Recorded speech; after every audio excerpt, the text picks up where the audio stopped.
नमस्कार दोस्तों, स्वागत है आपका हमारे YouTube चैनल जीके ट्रैकर पे। देखिए फ्रेंड, आज के वीडियो में हम बात करेंगे जो हमारी एक सीरीज़ है उत्तराखंड एडवांस्ड एमसीक्यू सीरीज़। जैसा आप जानते हैं, इस सीरीज़ में हम उत्तराखंड के थोड़े अलग तरह के सवालों को कवर करते हैं। कुछ दिनों से, पिछली कुछ क्लासेस से हम इस सीरीज़ में उत्तराखंड के प्रीवियस ईयर क्वेश्चंस को यहाँ पे देख रहे हैं।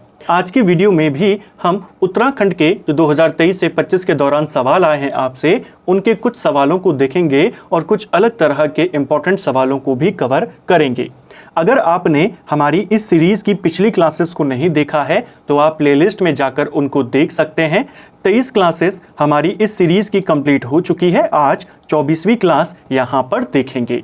तो चलिए दोस्तों, आज के वीडियो को शुरू करते हैं।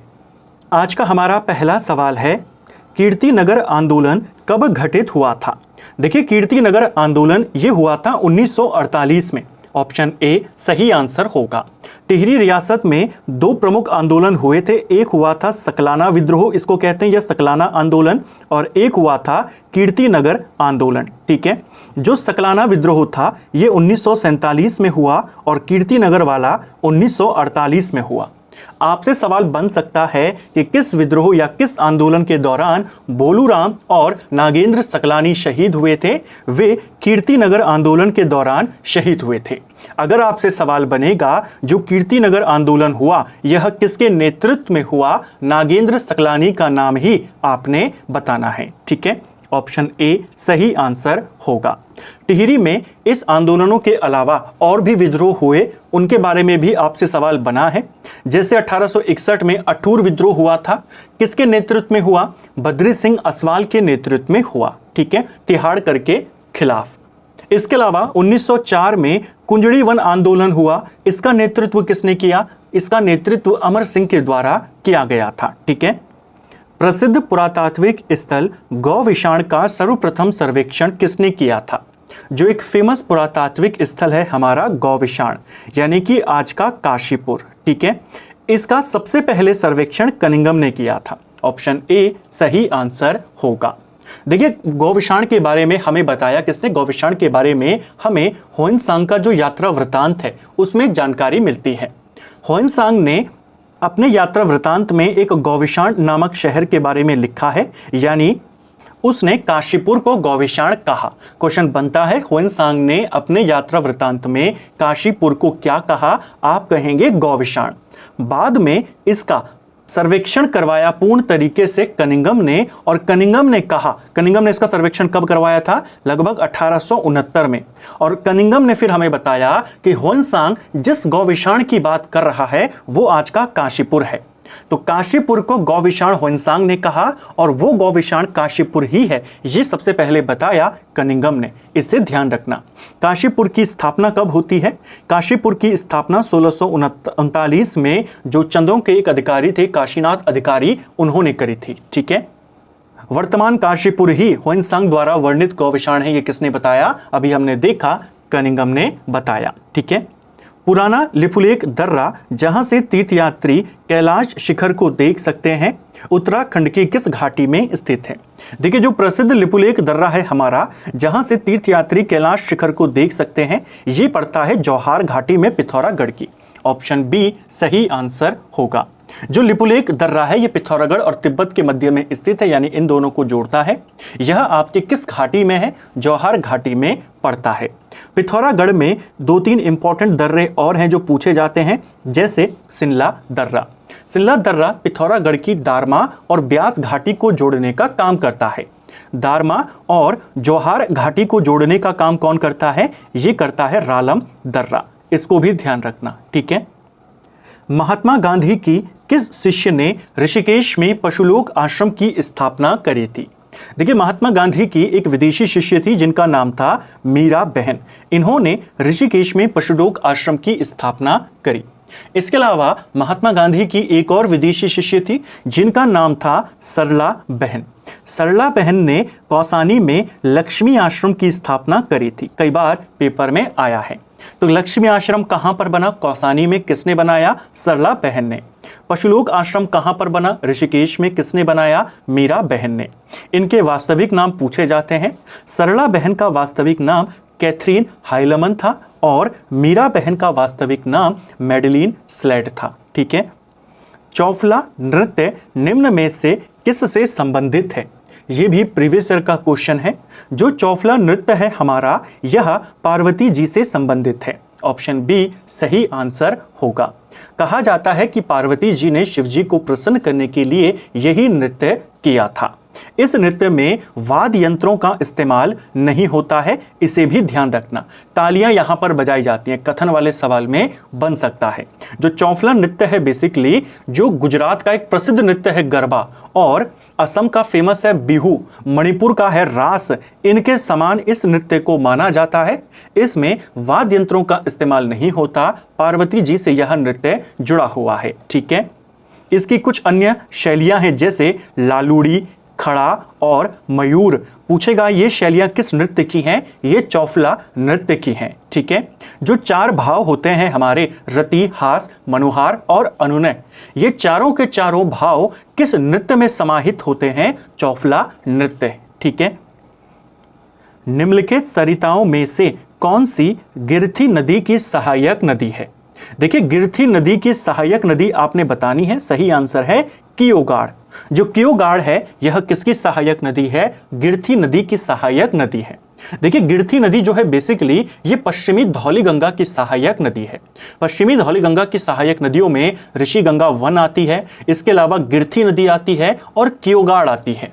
उसकी सहायकों में ये जो गिरथी और कियोगाड़ है, ये दोनों पहले आपस में मिलती हैं। कियोगाड़ गिरथी में जाकर मिलती है और फिर गिरथी जाकर किस में मिलती है? पश्चिमी धौलीगंगा में मिलती है। ठीक है। रामतुला नामक वाद्य यंत्र किस जौनसारी लोक नृत्य में अनिवार्य रूप से बजाया जाता है? इनमें से किस नृत्य के दौरान रामतुला वाद्य यंत्र जो है वो अनिवार्य रूप से बजाया जाता है? देखिए, जौनसारियों का एक प्रसिद्ध नृत्य है हारोल नृत्य। हारोल नृत्य के दौरान कौन सा वाद्य यंत्र है जो अनिवार्य रूप से बजाया जाता है? आप कहेंगे रामतुला वाद्य यंत्र। ठीक है। हारोल नृत्य को परात नृत्य भी कहते हैं, इससे भी पूछा जा सकता है। ठीक है। जौनसारी जनजाति के त्योहारों को लेकर सवाल बन जाते हैं। पूछा जाता है जागड़ा त्यौहार किस जनजाति का है? जागड़ा त्यौहार जौनसारी जनजाति का है। जौनसारियों के जो प्रमुख देवता है महासू देवता, उनका प्रमुख त्यौहार है जागड़ा। ठीक है। इसके अलावा दशहरे को ये पांचों या पंचाई कहते हैं। पांडवों का त्यौहार कहा जाता है दशहरे को। इसके अलावा नुणाई त्यौहार सावन के महीने में लगता है जौनसार क्षेत्र में। किस जनजाति से संबंधित है नुणाई? ये आप कहेंगे जौनसारी, विशेषकर जो भेड़ पालक होते हैं उनका। ठीक है। दीपावली को दियाई कहते हैं। नेशनल जो दीपावली होती है देश में, उसके 1 महीने के बाद इसे ये मनाते हैं। दीपावली में भीमल लकड़ी से बना हुआ होला ये यहाँ पे जलाते हैं और एक विशेष प्रकार का नृत्य करते हैं जिसे भैला कहा जाता है या भैलो कहते हैं। सवाल बना है पेपर में। ठीक है। और दीपावली के अगले दिन इनके जो पुरुष हैं वे पत्तेबाजी नृत्य करते हैं, ये भी पूछा जा सकता है। ठीक है। इसके अलावा जौनसारी जनजाति में एक त्यौहार और मनाया जाता है भिरौली त्यौहार। किससे संबंधित है? भिरौली त्यौहार जौनसारी जनजाति में संतान कल्याण के लिए मनाया जाता है। ठीक है। इनका सबसे प्रसिद्ध मेला कौन सा है? सबसे बड़ा मेला कौन सा है? बिस्सू मेला। ये आपके जौनसार क्षेत्र में लगता है, उत्तरकाशी के कुछ इलाकों में लगता है। जौनसार क्षेत्र का सबसे बड़ा मेला है, इसे गनियात मेला भी कहते हैं। ठीक है।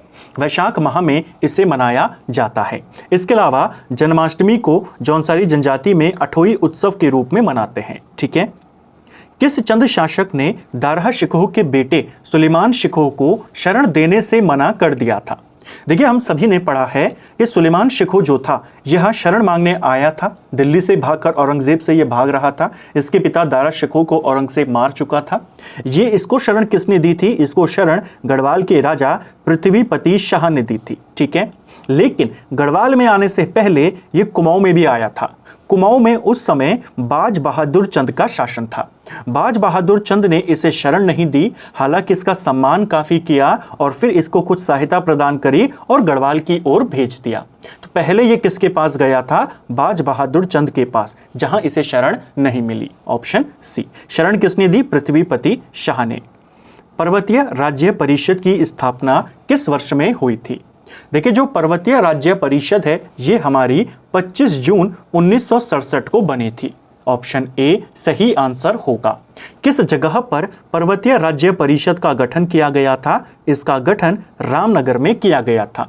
इसके अध्यक्ष यानी प्रेसिडेंट किसे बनाया गया? दया कृष्ण पांडे को इसका अध्यक्ष बनाया गया था।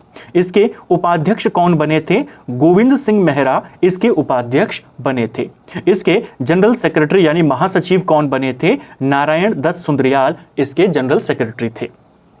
ये क्वेश्चन बना है पेपर में कि किसकी अध्यक्षता में बना, उपाध्यक्ष कौन था, महासचिव कौन था, कहां पर बना और किस तारीख में बना। ठीक है। अगला, कुमाऊं क्षेत्र में कृष्ण जन्माष्टमी के बाद लोगों द्वारा गाए जाने वाले गीत कहलाते हैं। ये भी पेपर में पूछा गया था। कुमाऊं क्षेत्र में कृष्ण जन्माष्टमी के बाद या कृष्ण जन्माष्टमी के अवसर पे कौन से गीत गाए जाते हैं? ये हैं आपके ठुलखेल गीत। सवाल आ जाएगा, कुमाऊं में ठुलखेल गीत किस अवसर पे या किस त्योहार से संबंधित हैं? जन्माष्टमी से संबंधित हैं। ठीक है। देवी धुरा के प्रसिद्ध बग्वाल मेले में निम्न में से कौन सहभाग नहीं करता है? देखिए, देवी धुरा में चंपावत में एक प्रसिद्ध मेला लगता है, बग्वाल मेला।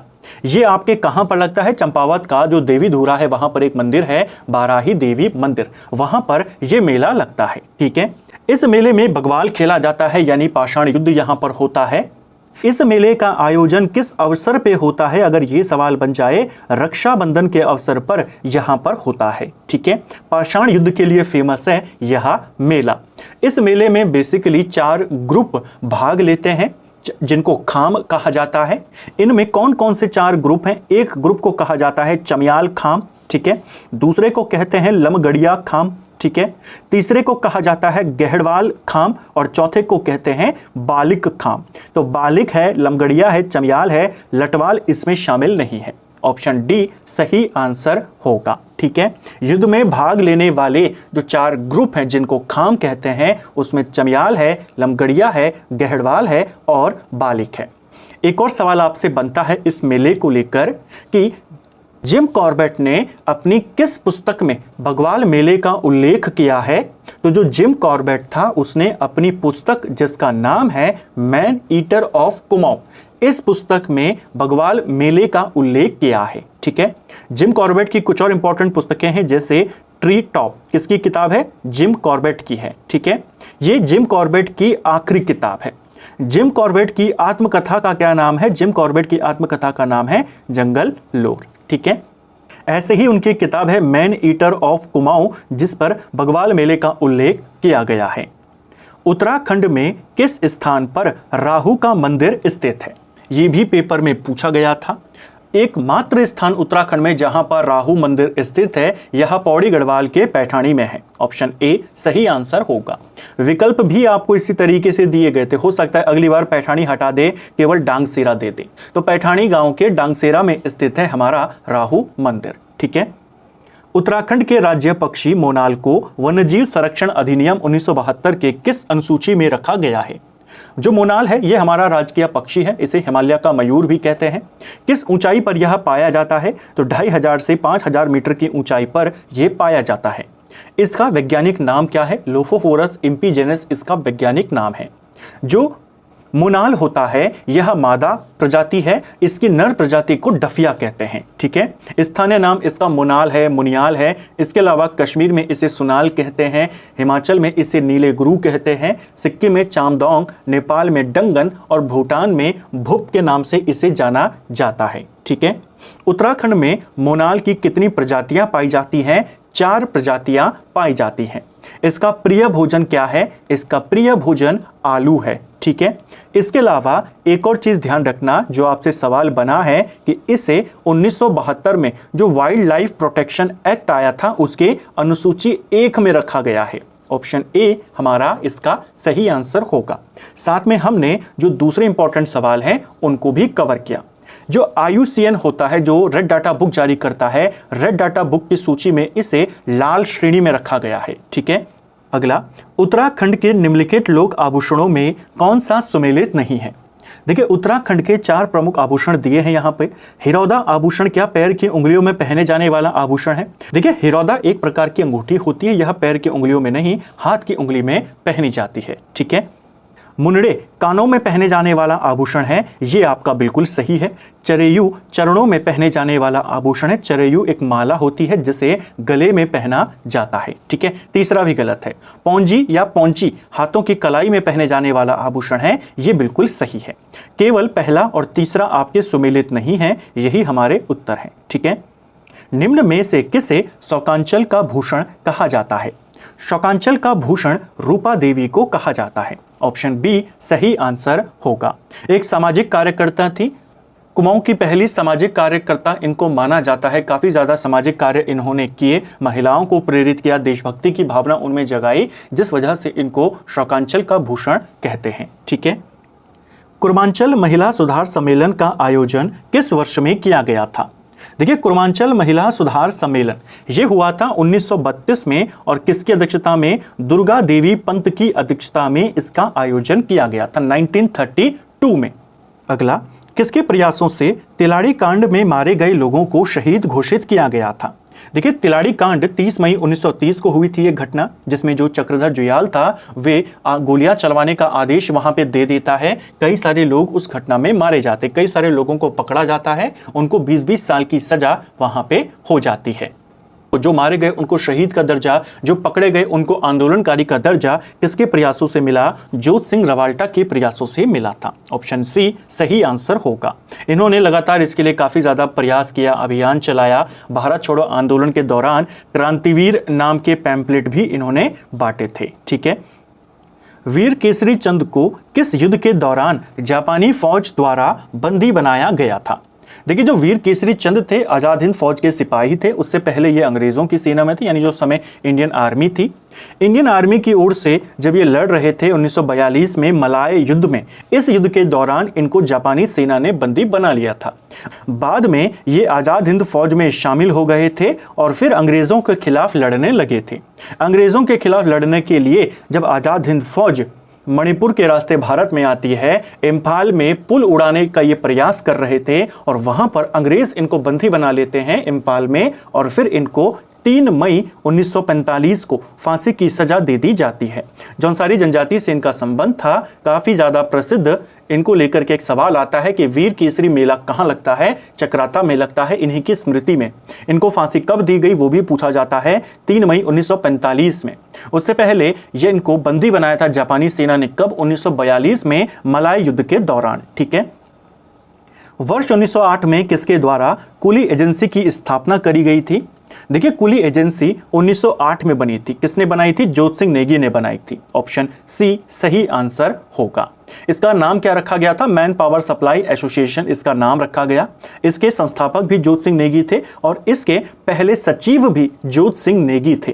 क्वेश्चन बनेगा, कुली एजेंसी का विचार सबसे पहले किसने दिया था? गिरजादत्त नैथानी ने दिया था। ठीक है, कुली एजेंसी के जो पहले सचिव थे वो जोत सिंह नेगी थे। कुली एजेंसी के जो दूसरे सचिव थे वे तारादत्त गेरोला थे, और तीसरे और आखिरी सचिव जो थे वो शालिग्राम सिंह थे। इन तीनों के नाम पेपर में पूछे गए हैं। कुली एजेंसी बनी 1908 में और इसे समाप्त किया गया 1923 में। ठीक है, 1923 में इसे इसलिए समाप्त किया गया। देखिए, कुली बेगार प्रथा तो आंदोलनकारियों ने कब समाप्त कर दी थी? 1921 में। अंग्रेजों की तरफ से आधिकारिक तौर पर कुली बेगार प्रथा 1923 में समाप्त करी गई। उसी वर्ष कुली एजेंसी को भी समाप्त किया गया। ठीक है, उत्तराखंड में कुली बेगार प्रथा, यह पुस्तक किसकी है? शेखर पाठक की है। ठीक है, स्वामी सत्यदेव द्वारा अल्मोड़ा में शुद्ध साहित्य समिति की स्थापना किस वर्ष में करी गई? स्वामी सत्यदेव के द्वारा शुद्ध साहित्य समिति कहां पर बनाई गई? अल्मोड़ा में। यह स्थापना इन्होंने 1913 में करी थी। ऑप्शन बी सही आंसर होगा। इनके साथ साथ जी इनका नाम है स्वामी सत्यदेव, एक नाम और याद करेंगे, सत्य प्रसाद रतूड़ी। इन्होंने टिहरी के अंदर, टिहरी रियासत में 1935 में बाल सभा का गठन किया था। ये क्वेश्चन बनता है, बाल सभा किसने बनाई थी? सत्य प्रसाद रतूड़ी ने बनाई थी 1935 में। इनका नाम है स्वामी सत्यदेव, जिन्होंने शुद्ध साहित्य समिति बनाई 1913 में। तो दोनों बातें आपने ध्यान रखनी है।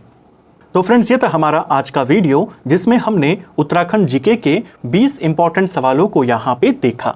हमने कोशिश करी इन सवालों को पूरी डिटेल में और पूरे कॉन्सेप्ट के साथ यहाँ पर समझने की। उम्मीद करता हूँ आपको आज का वीडियो पसंद आया होगा। अगर आपको ये वीडियो पसंद आया है तो वीडियो को लाइक करें, अपने दोस्तों के साथ इसको शेयर करें। चैनल पर अगर आप नए आए हैं तो चैनल को सब्सक्राइब ज़रूर करें। वीडियो आपको कैसा लगा कमेंट बॉक्स में हमें ज़रूर बताएं। Thank you friends.